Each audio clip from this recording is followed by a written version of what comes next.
I've met a lot of people that have specialties that I don't have, and I've been in situations where I've had clients that are like, "Oh, do you know this type of person?" And the Philadelphia Ad Club has definitely helped expand my network of people where I can be a resource to my clients, and that just builds relationships all around and helps everybody. You're listening to Stories from the Top, an inside guide to better business development. We are back for episode 2 with Cynthia Weiss and Joy Marx. Thank you both for coming. Real quick, if you want to just give a quick intro to yourselves, and then we'll dive into our topic. Absolutely. Thank you for having. My name is Cynthia Weiss, and I serve as Executive Director of the Philadelphia Ad Club. And I'm Joy Marx. I am Executive Producer and Director of Strategic Development at Center City Film and Video Production Company. Excellent. Well, thank you guys both for coming on to the show here. And yeah, so today we're talking about the power of in-person in a digital world. And I think, Cynthia, you could probably kind of break us into that. You came into the Philadelphia Ad Club in, was it 22 or 21? 2022. 22. Yeah. Right in the heat of that, everything's going digital, no more in-person stuff. And now we're kind of seeing it bloom back outwards where everyone's getting out and doing things again.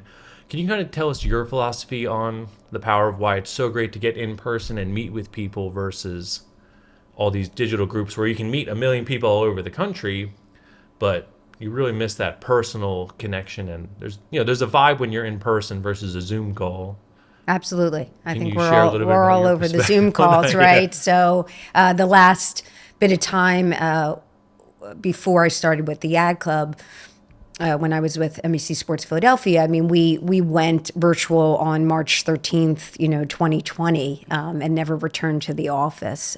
So when I took over the Ad Club, I had actually just come off of teaching as an adjunct at Rosemont College, a sports management class, and it was in person. And the students returning to in person, it was a real interesting experience because they were not used to sitting in the classroom, and it really made me realize how important that is. I mean, at that level for a college and a young adult. And then when I started with the Ad Club, there hadn't been an in-person event for the Philadelphia Ad Club since 2018, I think, or early 2019. So it was 3 years for the Ad Club. So I was very focused on bringing that back, but also part of that strategic planning that I worked on with our board of directors, we always came back to sort of meeting the community where they're at. And so being respectful sort of to those that maybe weren't ready to return in person, or this hybrid office model that had been established, so people aren't easily able to walk out of an office in Center City, Philadelphia to come to an event, so that's a little bit more work for them or a little bit more deciding. So we just sort of slowly moved into that. The club had established a successful virtual experience called Inside the C-Suite CMO series back in 2020. So we continued to have a couple of those events when I first started, but we had our eye on our big networking event in September of 2022, which we still have, called the Sip and Social. And we were just hoping that we would get people back for that. And lo and behold, we had over 125 people. And from that event, it told me people were ready. We're not sure how they were going to do that, but they were ready to come back. And the vibe in the room was like, I miss this. I miss this human connection. I miss this interpersonal, opportunity that so many had missed, right? I mean, I grew up in an office environment where some of my closest friends are from my first job, right? Let's grab lunch. Let's go out after work. Let's talk in the lunchroom. Let's, just, have a 15-minute conversation in your office. And you just weren't having that, so I wanted to bring that back, but I had to understand if that's what the community wanted as well. So I guess fast forward, we are probably about 80% in person now. But we are keeping some virtual experiences because, again, we want to meet the community where they're at. There are a lot of businesses here that have employees that don't live here, right? They onboarded them and they were okay with them living in another city. So we wanted to make the value of the membership apparent to all of their employees. And so that would be with some virtual experiences. So that's a little bit of sort of a background. We're probably at 80-20 now with in-person. And I can go into, what that looks like, but we feel really comfortable with where we're at. And it's evident to me that people crave it. They missed it, and they're embracing it right now. We're seeing that. Yeah, I mean, I think I also sort of grew up in that environment in person, and there's no substitute for in person. There's a certain energy that you get that you cannot get in a virtual setting at all. And people feed off of each other, and I think people crave that connection. You're not going to get that connection on a virtual call. So I think that, the Sip and Social was the first one was such a joyous occasion because people missed it. And also I think for the younger people, I think a lot of younger people that are just coming out of school, they don't really understand or know how to do that communication thing. And these sorts of events will help with that a lot, and help them feel more easy about, communicating with somebody that's not necessarily their peer, but, somebody that could potentially be somebody that would hire them. But it's a great opportunity for them to be able to do that. That's something else too, Joy. You can speak to this. Something we've faced is, especially when you're working on a creative project where there's a planning sessions and things like that, it's such a different vibe sitting down and mapping something out with somebody in person versus getting on a Zoom call and trying to have this big creative brainstorm. And it never works the same at all. No, there's just no substitute for being in person. And I think that's why, like, being on a set and being there shooting, I mean, you get that kind of energy and everybody loves that, and I think that with the Philadelphia Ag Club rebrand spot, we were there with so many different people, and there was just a great energy. I mean, I think all of the Philadelphia Ag Club events just have that opportunity to get back in the mix and feel like part of something, Yeah, because that's what networking really is all about. I was explaining to a friend who was starting a new business recently about what is networking. It's more than just business connections. You actually have to make friendships and relationships with these people. And spending time in person, grabbing a drink or a bite to eat and spending time.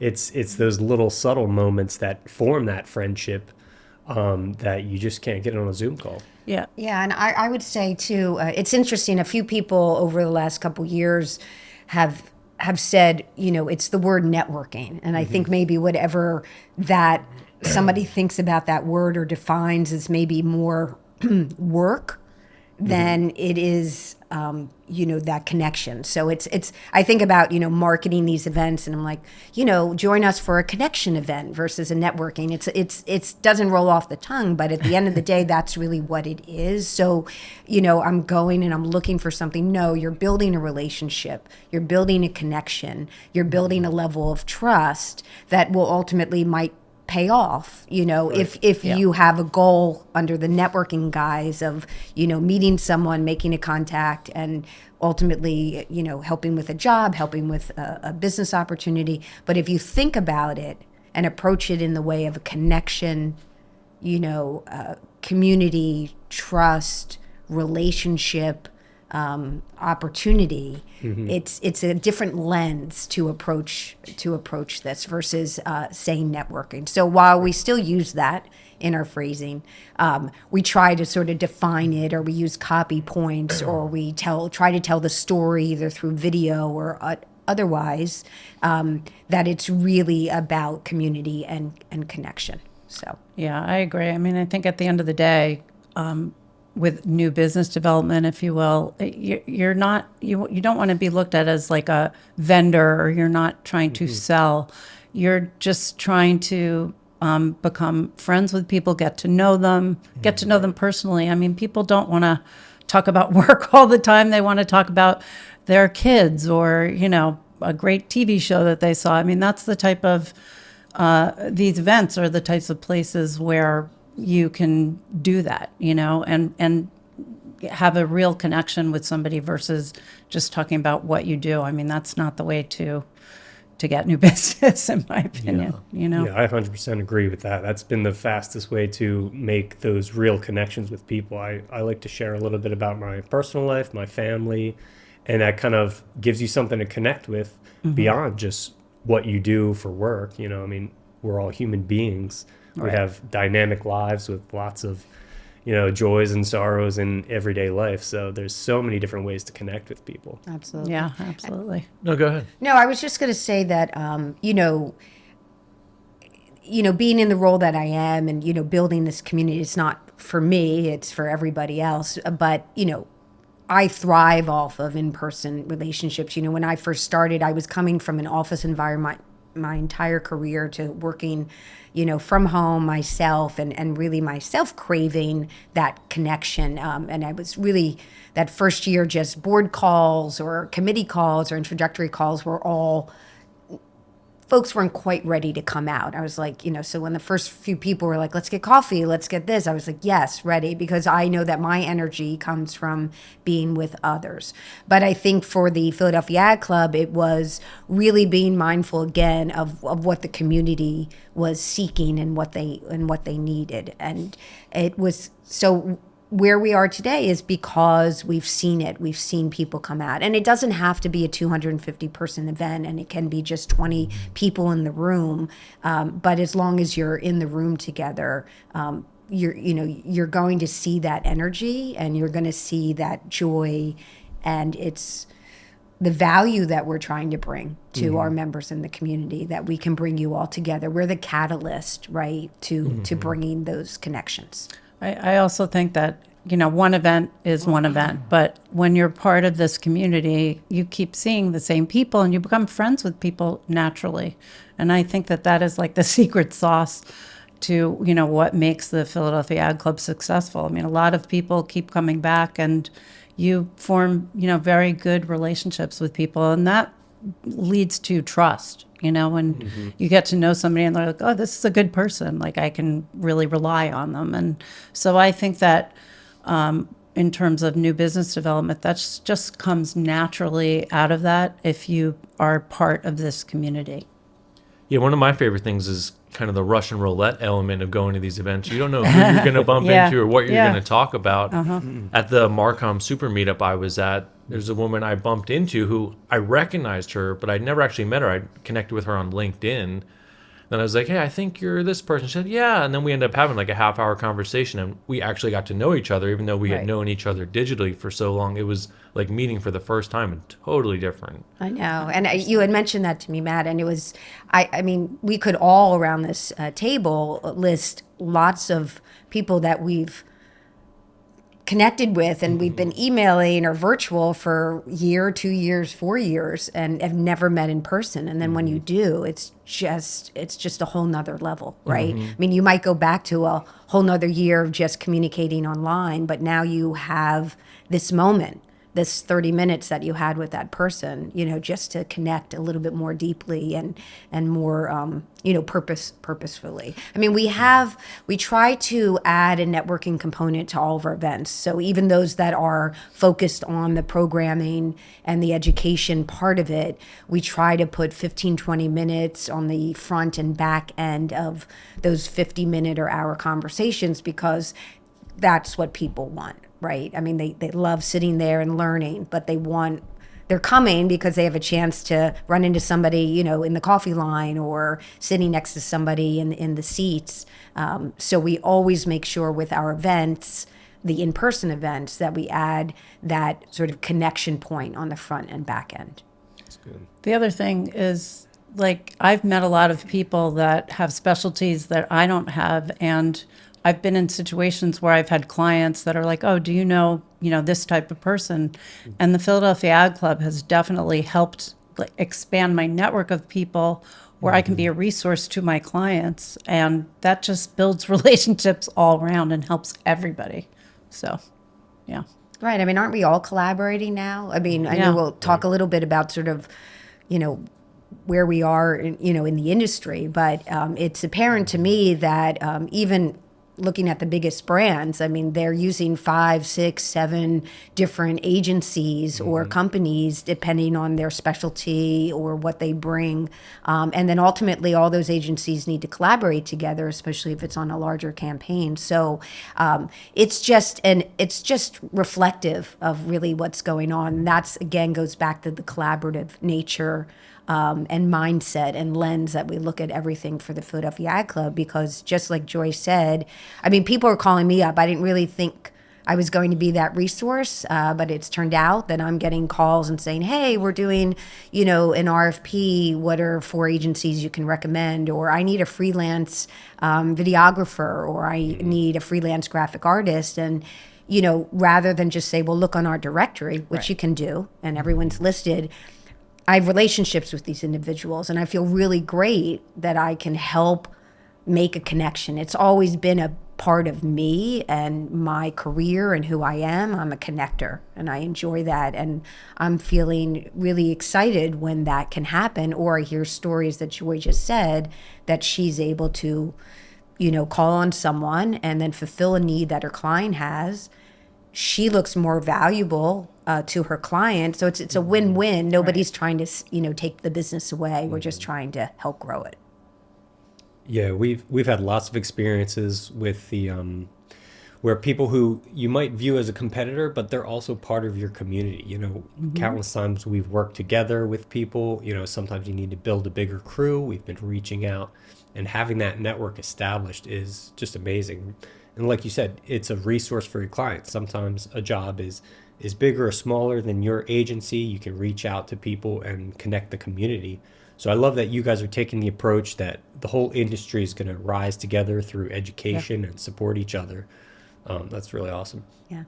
Yeah, there's so much diversity in the whole Greater Philly Club too. Like you were saying, it goes down from pretty much probably up to New York, down to Delaware, and all around it. There's just so many different styles of businesses, so many different styles of agencies, and you guys kind of bring it all together in a hub. Yeah, and another interesting sector, I guess, or segment of our membership is those that are based here, but they work for a national company. A lot of that is sort of in the ad tech space.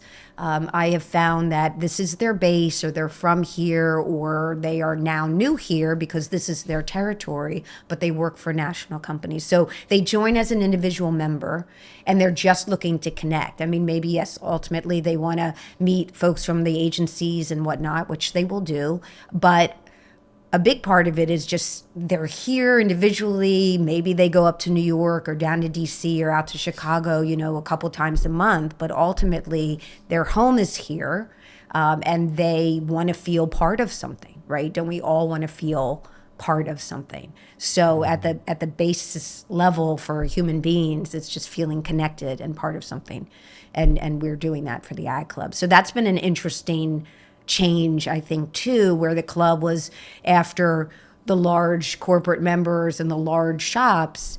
Our individual members are, rocking and rolling and really driving this club, especially because they're in a lot of different business sectors, making us take a look at what our programming should be, new trends that we should be following, and we should be talking about those. So I really appreciate the diversity of our members tremendously. Mm-hmm. As you guys have been watching the industry over the years, would you say that's like a trend industry wide? Is that, a lot more smaller agencies popping up, things like that? I think so. I mean, I think in our region, maybe. I mean, there's still the big shops, and they're all across, nationally and globally, per se. But and I think it's wonderful. It feels to me that everybody is getting enough business and surviving. I mean, you can talk to that as a smaller shop and your success over the last 7-8 years, to a legacy organization like Center City Film and Video, to 1-2 person, digital marketing agencies, social media agencies. I see it. I know that Joy probably works with some bigger, but I feel like there's a lot more of that. I mean, Right. definitely over the last 5 to 7 years, the smaller businesses are finding their place, and I think that's another place that the Ag Club can support those smaller shops, is for helping them with that exposure and amplifying what they're doing and saying, hey, we have capabilities too, because we also know that budgets have shrunk. Right. So if you look at budget shrinking with maybe the growth of the smaller shops where they don't have the overhead and, it's more flexible on the billable hours, model that the larger agencies have, that's going hand in hand with these companies and brands that have their budgets have been shrunk or their staffs have been shrunk. So they need those resources and external resources to just help them get through their marketing campaigns. Yeah, I mean, I think the barrier to entry is a lot lower than it used to be. I mean, the equipment is much less expensive, and there are definitely a lot more smaller outfits out there. But the good news is that video is becoming pervasive. Everybody needs video, so in my opinion, like there's room for everybody. To the big players and the smaller players, because video has become so pervasive. So Right, the that's demand has good increased news. as well as the supply. Exactly. Right. It's not an Exactly. afterthought. I mean, when you're Yeah. talking about your marketing strategy, your storytelling, video is now probably at the top of the list of that major component and major channel for your storytelling and for your messaging. So Yeah, and I mean, one thing I will say is, like, I've met people that are people like firms like yours where, what a client will come to us and they'll be too small for us, and I will be able to say, hey, do you know these people? So, I mean, I think that it's a win-win for everybody, And just back on the networking side too, I think a very valuable thing is for younger people who are trying to get their foot in the door and just kind of understand the industry. It's very valuable, but also just to build that skill of getting in a room and meeting people. Almost everybody needs that ability to talk to new 100%, yeah. people, Yeah.